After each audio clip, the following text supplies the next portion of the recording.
Across Africa, you'll find democracies that tick every box. Competitive elections, vibrant media, loud civic voices. People vote governments in and vote them out. The rituals of accountability are performed with gusto, and yet, the roads still wash away. The dam never gets built. Petroleum levies and tax to restore oil refineries disappears into a fog of disputed accounting.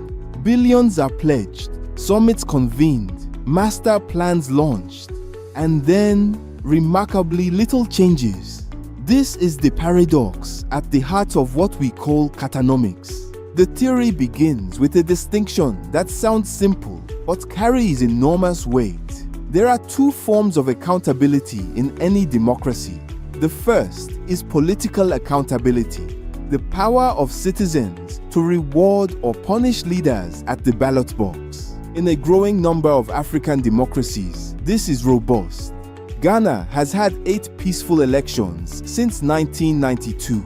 Nigeria's voters regularly unseat incumbents. The second is policy accountability, the capacity of a society to motivate or even compel its government to design, execute, and refine technically sound programs, to insist on the details, the costings, the trade-offs, the follow-through.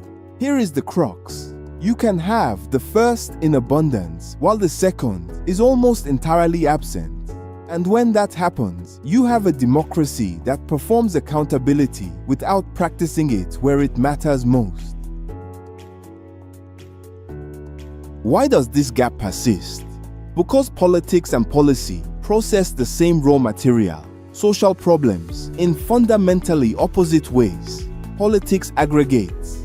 It takes dozens of competing concerns, wages, education, trade, infrastructure, and compresses them into a single rallying cry.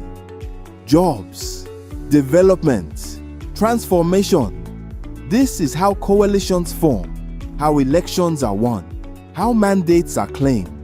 The political prism gathers many beams of light and focuses them into one overpowering beam. Power consolidated through sheer political skill. Policy, on the other hand, disaggregates. It takes that rallying cry and shatters it necessarily into dozens of painful trade-offs. Which jobs? At what cost? Subsidized by whom? Over what timeline? The policy prism indeed reverses the political process. It takes that single beam and refracts it into a spectrum of competing technical demands. In a mature democracy, robust intermediaries, think tanks, professional associations, specialized journalists bridge this gap between policy and politics. In a Katanomic democracy, nobody holds the prism steady. The spectrum scatters, and the political class retreats to the comfort of electioneering slogans, even when in office. Katanomics maps the full chain through which a society is supposed to learn. 4 nodes, connected in a cycle. Politics sets the goals, the what. Policy works out the pathways, the how. Law gives those pathways teeth, the must. And constitutions crystallize the deepest lessons into enduring norms, the always. This is the norm progression cycle. At its center sits national learning, a society's capacity to convert experience into institutional memory. When the chain works, failure becomes reform, becomes new equilibrium. Britain's Clean Air Acts emerged from lethal smog.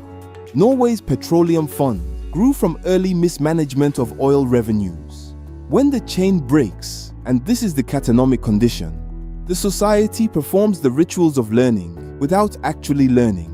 Laws are passed but not enforced.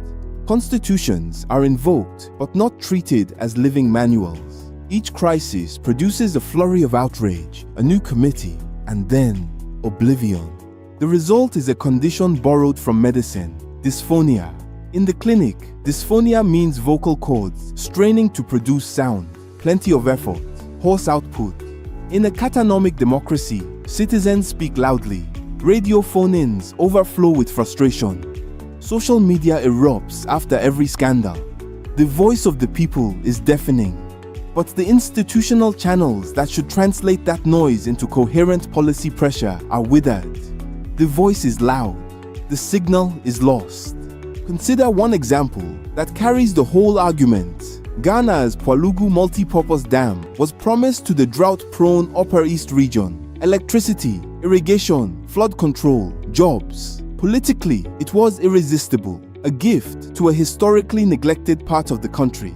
But policy reality was a labyrinth. The World Bank identified at least 7 distinct configurations, each with sharply different costs, ecological risks, and irrigation yields. The technical trade-offs were immense. What happened? The political promise raced ahead. A $993 million contract was signed before key feasibility questions were resolved. When money ran dry and technical disputes surfaced, the project stalled. No institutional lesson was extracted. No law was tightened. A new government has simply picked up the promise from the mud and dusted it, ready to repeat the cycle. The dam became a monument to Katanomics, enormous political capital, zero durable learning. Katanomics is a diagnosis, but it is also a call to build. Escaping the condition requires growing what the theory calls the critical policy audience, the community of analysts, journalists, civic organizations, and professional bodies that stays engaged with policy detail long after the political spotlight has moved on. It requires recognizing that civic knowledge, rigorous policy analysis, budget monitoring, regulatory scrutiny is a public good that markets alone will not provide. And it requires patrons of rigor, philanthropists, institutions, and citizens who invest in the invisible infrastructure of democratic learning. The chain can be repaired, but only if we stop mistaking the volume of our politics for the quality of our governance. Join the Katanomics Society today and become a Katanomist, one who knows the ropes and is willing to untie the knots of Africa's progress.